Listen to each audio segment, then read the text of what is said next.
Ce mercredi soir, la grande famille du FIAD s'est retrouvée au siège régional de l'OCOSA pour une séance de monitoring d'une intensité remarquable. La soirée a été ouverte par le coach Eudocie Sekpe, maîtresse de cérémonie du jour. L'hymne national a été interprété par le coach Ursule Béanzin, opératrice économique, suivie de l'affirmation en français du credo FIAD par Madame Adèle Lissa, conceptrice d'accessoires en perles.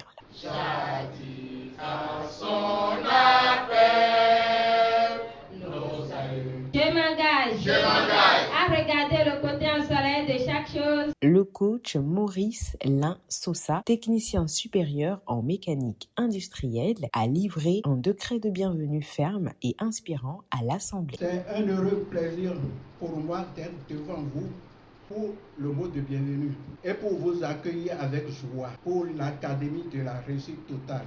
Chers privilégiés de Dieu, je vous souhaite la bienvenue à l'Académie de la réussite totale. Installez-vous correctement et ensemble, faisons de ce moment une clé de transformation pour mieux gérer les situations qui se présentent à nous. La puissance d'un oui à soi-même avec une énergie authentique, le coach Irma Marwekpo, sage-femme diplômée d'État, a éclairé l'audience sur la force décisive du positionnement personnel. Beaucoup de personnes passent leur vie à dire oui à tout le monde, sauf à elles-mêmes. Dire oui à soi-même, c'est reconnaître ce que Dieu a déposé en nous. C'est accepter d'entrer dans notre destinée et cesser de nous saboter. Toutes les personnes que Dieu a puissamment utilisées ont dû faire un oui intérieur. Dire oui à soi-même, c'est dire, Seigneur mon Dieu, j'accepte d'être la personne que tu veux que je sois.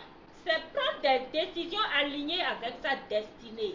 C'est dire oui à la discipline, oui à la formation. Le plus grand combat est entre le oui et le non qui est en nous. Le pouvoir silencieux des habitudes quotidiennes dans la deuxième exhortation a été décortiqué par le coach Dieudonné Kogou, directeur d'école à Dogbo. Ce ne sont pas les grands gestes qui construisent une grande vie, mais les petites habitudes répétées chaque jour. Chaque petite action quotidienne est un acte de fidélité.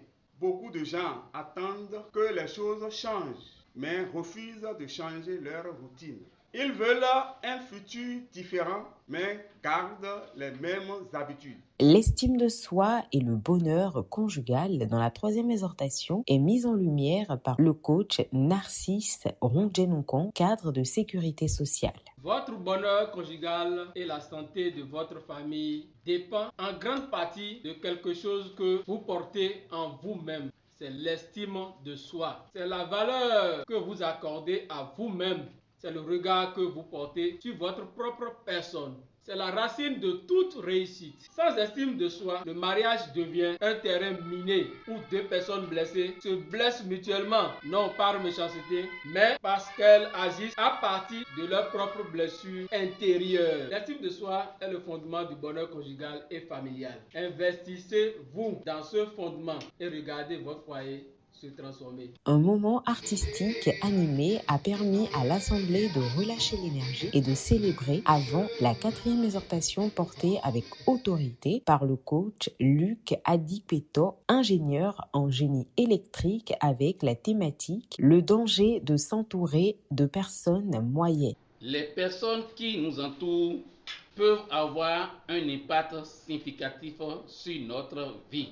Elles peuvent nous inspirer et nous amener à atteindre notre objectif ou nous freiner et nous décourager. Ces personnes que nous fréquentons, il y a des personnes positives comme il y a des personnes négatives et toxiques. Nous devons éviter en choisissant des personnes qui nous inspirent à grandir, à réussir dans nos activités. Le coach Théodore Kwasi, imprimeur, a ensuite mobilisé l'Assemblée autour de la contribution volontaire, rappelant avec intelligence l'importance de la générosité. Merveilleuse créature de Dieu, je voudrais vous dire, à des moments donnés, nous agissons envers Dieu de la même sorte. On fait des calculs de telle manière à dégager toutes nos dépenses d'abord. Je voudrais que la contribution de chacun de nous ce soir oblige Dieu ou bien donne à Dieu un amour particulier de nous donner plus. L'atelier dirigé par le coach Sulpice Adjaman, coordonnateur du Fiat Lokossa, a clôturé la séance sur une note technique et transformationnelle. Je proclame ma nature divine. Je suis désormais un être divin. La rencontre s'est terminée autour du cocktail convivial permettant échange et consolidation des liens fraternels qui animent cette grande communauté Fiat.